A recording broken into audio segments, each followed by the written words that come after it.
And we begin here at 11 with breaking news out of South Seattle's Be'er Sheva Park. Good evening, I'm Preston Phillips. Several rounds were fired into the park tonight, hitting multiple people. The shots were fired from a car in the 8600 block of 55th Avenue South right around 7 p.m. At least 2 people were grazed by bullets, including an 8-year-old girl. Ryan Sims is live tonight at that park with the very latest for us. Ryan?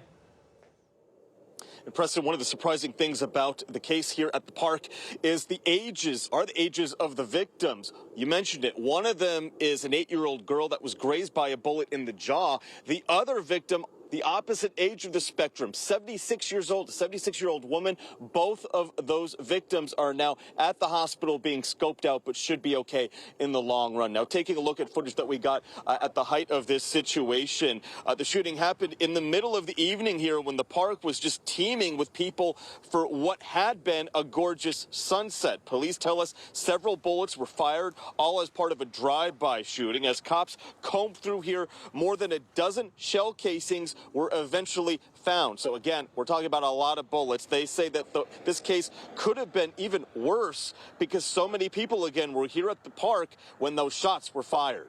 Of course, any family could have been in here celebrating, and when something like this happens, you know, we hate to see anything like this happen, especially on such a beautiful day, right? But it is sad to see anything like this happen with so many people around.